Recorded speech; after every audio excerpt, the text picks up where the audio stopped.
Kembali lagi di channel YouTube saya, Sinta Bella. Setiap orang pasti mempunyai pengalaman, baik itu lucu, mengharukan, memalukan, mengesankan, maupun menyakitkan. Semua itu adalah pengalaman.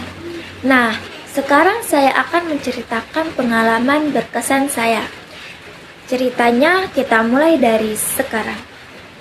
Sejak kelas 1 SMP, saya mengikuti ekskul pencaksilat dan saya pun pernah mengikuti lomba pencaksilat seperti Kejurda, Unggulan, dan Popda.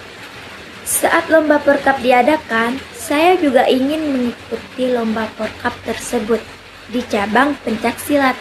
Tapi sayangnya guys, saya belum cukup umur. Umur mengikuti lomba Porkap cabang pencaksilat itu minimal 17 tahun. Sedangkan umur saya waktu itu 14 tahun ke atas. Saat itu saya marah, tapi saya tidak putus asa. Porkap itu diadakan 3 tahun 1 kali guys. Jadi selama 3 tahun itu saya latihan terus menerus sambil menunggu Porkap. Jika ada perlombaan pencaksilat, saya ikuti. Alhamdulillah saya bisa merasakan juara 1, 2, dan 3. Dan saat saya duduk di kelas 1 SMK, gosip-gosip Porkap keluar lagi guys. Setelah bertahun-tahun saya menunggu, dan itu membuat saya semakin bersemangat untuk latihan. Berhubungan dengan umur saya sudah cukup, saat pendaftaran Porkap dibuka, saya langsung mendaftarkan diri.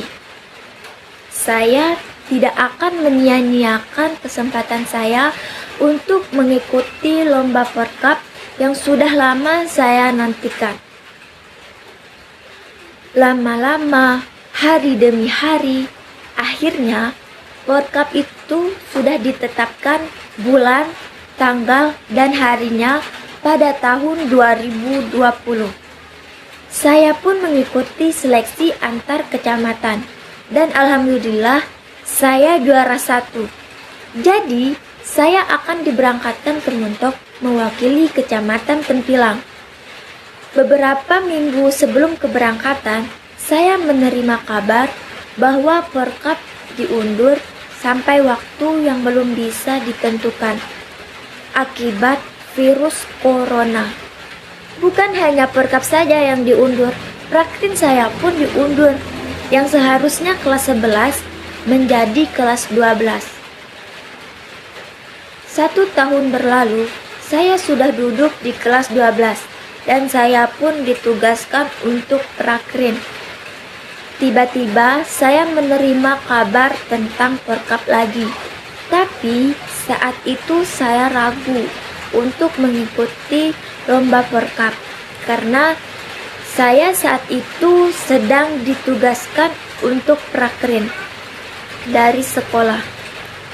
Saya ingin mengundurkan diri dari Porkap karena saya pun sudah lama tidak latihan. Tapi saya mempunyai teman-teman yang menyemangati saya untuk tetap mengikuti lomba Porkap tersebut. Dan akhirnya saya memutuskan untuk tetap mengikuti lomba Porkap dan mulai latihan lagi. Seminggu sebelum Porkap diadakan, saya meminta izin dari sekolah dan meminta surat dispensasi. Alhamdulillah, pihak sekolah pun memberi saya izin untuk mengikuti lomba Porkap. Dan inilah hasilnya. Alhamdulillah, saya meraih juara 1. Saya akan berlatih dan mempersiapkan diri saya untuk bertanding di tingkat provinsi. Dan semoga saya bisa tembus ke nasional. Amin. Untuk kalian yang menonton video saya, kalian bisa belajar dari cerita saya ini agar kita jangan mudah menyerah, jangan lupa berdoa, tetap bersabar karena usaha tidak akan mengkhianati hasil.